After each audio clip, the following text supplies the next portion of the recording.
పిల్లలకి స్కూల్ పాఠశాలైతే పేరెంట్స్‌కి స్కూల్ పేరెంట్స్‌శాల.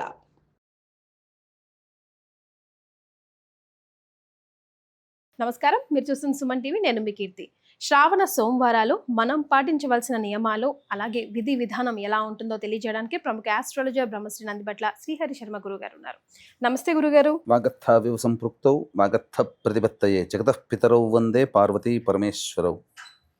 ఆదిత్యాయ చ సోమాయ మంగళాయ బుధాయ చ గురు శుక్ర శనిభ్యశ్చ రాహవే కేతవే నమః. శృంగేరి జగద్గురు పీఠాధిపతులకి, కంచి పీఠాధిపతులకి నమస్కారములు తెలియజేసుకుంటూ కార్యక్రమాన్ని ప్రారంభించాం. గురుగారు, శ్రావణ సోమవారాలు అంటే చాలా విశేషం. అందులోనూ జనరల్గా లక్ష్మీ ఆరాధన అనుకుంటాం, శ్రావణ మాసం అనగానే విష్ణు ఆరాధన అనుకుంటాం. కాకపోతే అంతకి ఈక్వల్గా కూడా శివ ఆరాధన అని చేస్తూ ఉంటారు. మరి ఈ శ్రావణ మాసం మేం పాటించవలసిన విధి విధానాలేంటి, నియమాలేంటి, పూజా విధానం ఏంటో ఈ వీడియో ద్వారా తెలుసుకుందాం గురుగారు. తప్పకుండానమ్మా. శ్రావణ సోమవారాలకు ఉన్నటువంటి విశిష్టత, ప్రాముఖ్యత, మహిమం తెలుసుకున్న వాళ్ళు ఎవ్వరూ కూడా అయ్యో, ఆలయాలన్నీ కిక్కిరిసిపోతాయి గురుగారు. ఎందుకు చెప్తున్నానంటే, సాక్షాత్తు పరమేశ్వరుడే అమ్మవారితో సంభాషణలో అమ్మవారు అడుగుతుంది, అయ్యా నీకు ఇష్టమైన మాసం ఏదయ్యానంటే శ్రావణ మాసం అంటే నాకు చాలా ఇష్టం పార్వతి అని చెప్తాడు. అందుకనే దానికి ప్రతీకగా మనం ఇక్కడ కేవలం లక్ష్మి అని అనుకుంటాం. శ్రావణ మాసం అంటే లక్ష్మి అని, లక్ష్మికి సంబంధించిన పూజలే చేస్తామేమో, లేదా మంగళగౌరి వ్రతాలు చేస్తామని. కానీ విశేషం ఏంటంటేనమ్మా, నార్త్ సైడ్ అంతా కూడా ఎవరైనా కానీ ఆ మొక్కు పెట్టుకుంటారు. మనం మొక్కు తీర్చుకోవడానికి ఏ విధంగానైతే కాలినడకన వెళ్తామో, చాలామంది నార్త్ సైడు పరమభక్తులు పరమేశ్వరుడికి. వాళ్ళందరూ కూడా కాలినడకన వారి ఊరి నుంచి బయలుదేరి కావడి మోసుకుంటారు. దాంట్లో వాళ్ళ ఇంటి నుంచి తీసుకుని వెళ్ళినటువంటి జలముని శుద్ధ జలము అంటారు. బావిలో నుంచో ఎవరు ముట్టుకోకుండా ఉన్నటువంటిది శుద్ధ జలాన్ని తీసుకొని వాళ్ళకి దగ్గరలో ఉన్నటువంటి వాళ్ళు మొక్కుకుంటారు. ఏ జ్యోతిర్లింగమనో, ఉజ్జయిని దేవాలయం కానీ, కాశీ విశ్వేశ్వరుడికి కానీ, ఇంకేదైనా నాసిక్ త్రయంబకేశ్వరం కానీ, అలా కావళ్ళు మోసుకుంటూ వెళ్తారు. వెళ్ళి ఆ స్వామిని దర్శించి వాళ్ళు తీసుకుపోయిన జలంతో అభిషేకం చేస్తారు. భం భం భోలే బాబా మహాదేవ్ మహాదేవ్ అనుకుంటుంటారు. ఖచ్చితంగా వాళ్ళకి అది అనుకున్న పని నెరవేరుతుంది. ఆ పరమేశ్వరునికి చాలా ప్రీతికరమైన మాసం. ఇంకా చెప్పాలి అంటే, ఈ శ్రావణ మాసంలో మనకు శాస్త్రంలో చెప్పబడినటువంటి మహత్యం గురించి ఒకటి చెప్తానమ్మా. అంటే ఒక చిన్న కథ ద్వారా తెలియచేయడం జరుగుతుంది. ఆ చిన్న కథలో ఏం చెప్పబడి ఉందంటే, ఒక గొప్ప అందగత్తె, ఆమె కోసము రాజులు, గొప్ప ధనవంతులు కూడా ఎదురు చూసేవాళ్ళట. కొంతకాలానికి ఆమెకి విరక్తి కలిగింది. ఎంతో గొప్ప కోట్లు సంపాదించి కానీ ప్రశాంతత లేదు. తర్వాత ఆమె క్షిప్రా నది దగ్గరికి వెళ్ళినప్పుడు ఎంతోమంది మహామునులు తపస్సు చేసుకుంటూ, ధ్యానం చేసుకుంటూ, ఉపాసన చేసుకుంటూ కనబడ్డారు. అందరిలో కల్లా ఒక వ్యక్తిని చూసి చాలా ఆకర్షితురాలైంది. ఆయన యొక్క సమ్మోహన రూపాన్ని చూసి ఆయన దగ్గరికి వెళ్ళి ఆయన కాళ్ళ మీద పడి వేడుకుంది. ఆయన ఎవరో కాదు, వశిష్ఠ మహాముని వారు. తర్వాత, నేను చాలా పాపపు జీవితాన్ని జీవించాను స్వామి, నాకెందుకు అశాంతిగా ఉంది, నా జన్మ గత జన్మ కర్మదోషం వల్లనో నేను చేయరాని పనులన్నీ చేసేసాను. కాబట్టి నాకు అన్నిటి నుంచి పాప విముక్తి కావాలి, నేను చేసిన పాపాలన్నీ తొలగిపోవాలి, ఏం చెయ్యాలి మహానుభావ అని చెప్పి అడుగుతుంది ఆమె. అంతటా వచ్చేది మహా గొప్ప మాసమమ్మ, కాశీకి సంబంధించినటువంటిది. కాబట్టి కాశీలోకి వెళ్ళి చక్కగా రుద్రపారాయణం అనేటువంటిది జరిపించుకొని చక్కగా తిరిగి రామ్మ, దానము చెయ్యి. ఆ రుద్రపారాయణం చేసిన బ్రాహ్మణులకి ఇతోధికంగా నీవు సమర్పణ చేయి. ఆ బంగారు ప్రతిమతో చిన్నది ఏం చేసుకోవచ్చు, ఒక 1/2 గ్రాము 1/4 గ్రాముతోనైనా కానీ చేసుకోవచ్చు. ఆ ఈశ్వరుని ప్రతిమను, అమ్మవారి ప్రతిమను చేసి కలశంలో వేసి, ఆ కలశంలో పార్వతీ పరమేశ్వరుని ఆవాహన చేసి చక్కగా 11 మంది బ్రాహ్మణుల్ని 11 సార్లు రుద్రపారాయణం జరిపించి, హోమము జరిపించి, ఆ యొక్క కలశంలో ఉన్నటువంటి ప్రతిమనంతా కూడాను బ్రాహ్మణులకి దానం చేసి, స్నానం ఆచరించి కాశీ విశ్వేశ్వరుని దర్శనం చేసుకో, నీకు సమస్త పాపాలు పోతాయని చెప్పడం జరిగింది. ఆ విధంగా చేసుకుంది. అయితే అందరూ కాశీ వెళ్ళలేరు కదా, కాబట్టి ఇటువంటి వాళ్ళు ఖచ్చితంగా కాశీ క్షేత్రంలో వెళ్ళలేనటువంటి వాళ్ళకి దగ్గరలో ఉన్నటువంటి ఏదైనా క్షేత్రంలో వెళ్ళి చేసుకోవచ్చు. కాబట్టి చక్కగా ఈ యొక్క కార్యక్రమం చేసుకోవడం ద్వారా పాప విమోచనం జరుగుతుంది. ఇప్పుడు సమస్యలతో బాధపడుతున్నాము అంటే గత జన్మ కర్మదోషాలే ఈ జన్మల్లో మనం తెలిసి తెలియక చేసుకున్నటువంటి పాపాలు. కాబట్టి శ్రావణ మాసం అనేటువంటిది పరమేశ్వరునికి అత్యంత పరమ ప్రీతికరమైనటువంటి మాసము కాబట్టి ఈ శ్రావణ మాసం అంతా కూడా శివాయ నమః అనుకుంటూ ఉండండి. ఏ పని చేసినా ఖాళీ సమయం దొరికితే వాట్సాప్లో లేకపోతే ఫేస్బుక్లో కూర్చొని చూసుకునే దానికంటే ఎంజాయ్ చేయవచ్చు, మనిషి ఎంజాయ్ చేయాలి, కానీ ఎక్కువ సమయం దానికి కేటాయించకుండా దైవారాధనకి ఈ శ్రావణ మాసం అంతా వీలైనంతగా కేటాయించండి. బ్రహ్మచర్య వ్రతాన్ని ఆచరించడం, నేల మీద పడుకుని ఆచరించడం, అలాగే ధూమపానము, మద్యపానము, మాంసాహారము, ఇవన్నీ కూడా అసలు మాంసాహారం మానవుడు తినకూడదమ్మా, జంతువుకి మాత్రమే అది ఇచ్చాడు భగవంతుడు. అందుకే ప్రతి జంతువుకి, మాంసం తినే ప్రతి జంతువుకి కూరలు ఉంటాయి, మనిషికి ఉన్నాయా? వరుసగా ఉంటాయి. మరి ఎక్కడ చెప్పబడలేదు, కాకపోతే అలవాటు చేసుకున్నారు.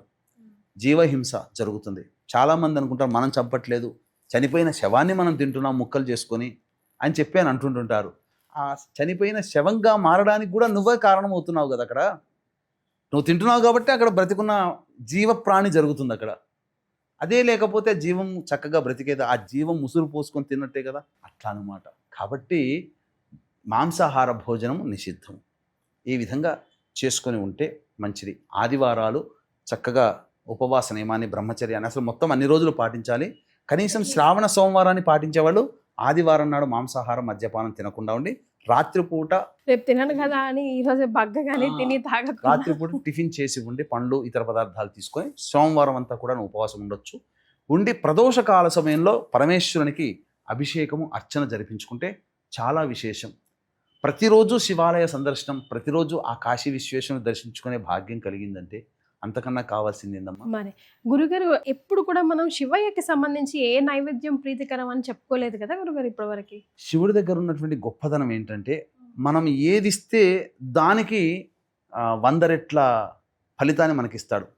డబ్బు కావాలి మనిషికి ఈ కలియుగంలో, డబ్బు కట్టలను పెట్టలేడు కదా మరి. కానీ లక్ష్మికి ప్రతిరూపము బిల్వవృక్షం.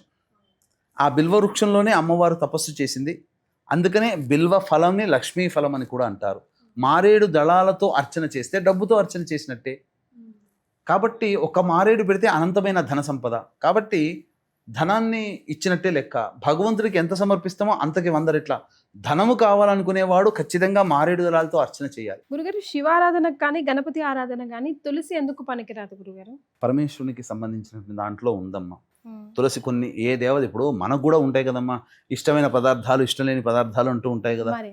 భగవంతుని కూడా సమర్పించకూడదు, తులసి అనేటువంటిది సమర్పించకూడదు. అన్నం నైవేద్యం కూడా ఎక్కువగా పెడుతూ ఉంటారు. అది అన్న సమృద్ధి అంటే అన్నాన్ని నైవేద్యంగా కాదమ్మా, అన్నముతో అభిషేకం జరిపించడం, అన్నాభిషేకం అని అంటారు. కాబట్టి అది చేసుకోవచ్చు. అలంకరణలో కూడా మొత్తం కంప్లీట్ గా శివయ్యకంతా ఎక్కువగా ఆ పరమేశ్వరుడికి అన్నాభిషేకం ప్రదోష కాలంలో చేస్తారు. దాన్ని చేయడం వల్ల మనోవాంఛ సిద్ధి అతి శీఘ్రంగా కలుగుతుంది. చెరుకు రసంతో కూడా చేస్తారు పంచాభిషేకాలు. అసలు మనకు కావాల్సినటువంటి విధంగా చెప్పాలి అని అంటే, వివాహం కావాల్సిన అబ్బాయిలు, అమ్మాయిలు మన నవోద్గడ్డ, మిశ్రి అంటారు, లేదా పంచదార గడ్డలు అంటారు. వాటిని బాగా దంచి ఆ పొడిని నీటిలో కలిపి ఆ నీటితో అభిషేకం చేయాలి. ఉద్యోగం కావాలి, తొందరలో ఉద్యోగంలో ఇబ్బందులు తొలగిపోవాలనుకునే వాళ్ళు చెరుకు రసంతో అభిషేకం చేయాలి. అలాగే ఆరోగ్యం కావాలనుకునేటువంటి వాళ్ళు విభూతిని నీటిలో కలిపి అభిషేకం చేయాలి.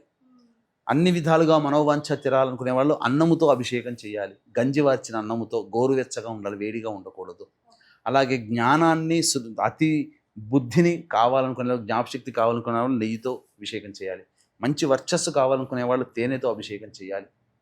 ఇలా చాలా ఉన్నాయమ్మా. ఒక్కొక్క ద్రవ్యముతో పరమేశ్వరుడికి చాలా ప్రీతికరమైనటువంటిది తుమ్మి పూలు అని అంటారు. పల్లెటూళ్ళలో దొరుకుతుంది, గట్లెంబడి చాలా విధిగా.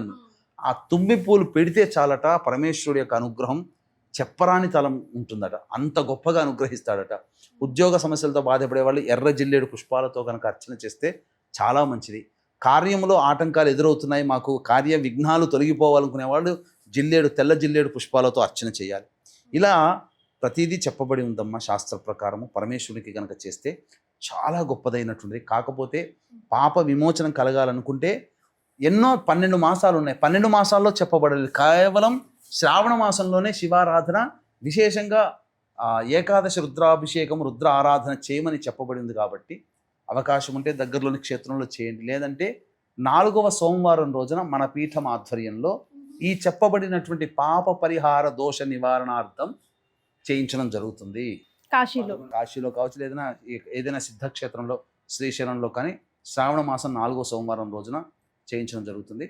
అలాగే ఈ శ్రావణ మాసం పౌర్ణమి, శ్రవణ నక్షత్రము, శ్రావణ శుక్రవారం వరలక్ష్మి పూజ కూడా 8వ తారీఖు రోజున అయింది కాబట్టి ఆ రోజున మన పీఠం ఆధ్వర్యంలో ఆ పూజ చేసుకుని లక్ష్మీ వ్రతం పూజ చేసుకునే ప్రతి మహిళలు కూడా సంతోషపడే విధంగా లక్ష్మీ అమ్మవారికి విశేషమైనటువంటి షోడశ లక్ష్మి మూలమంత్ర హవనం అనేటువంటిది శ్రీ సూక్త విధానంగా జరుగుతుంది.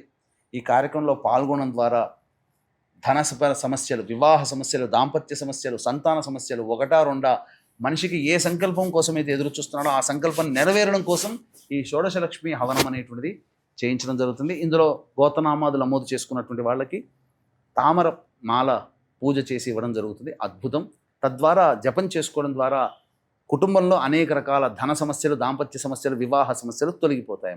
రైట్. సో గురుగారు చాలా క్లియర్గా చెప్పారు. ఒక్కో సమస్యకి ఒక్కో ద్రవ్యంతో శివాభిషేకం కనుక ఈ 4 వారాల పాటు 5 వారాల పాటు శ్రావణ మాసంలో చేసుకుంటే కనుక మనకు తప్పకుండా పుణ్య ఫలితం లభిస్తుంది అని తెలియజేస్తున్నారు. థ్యాంక్ యూ సో మచ్ గురుగారు. ధన్యవాదాలు. సర్వం శ్రీ ఉమామహేశ్వర పరబ్రహ్మార్పణమస్తు.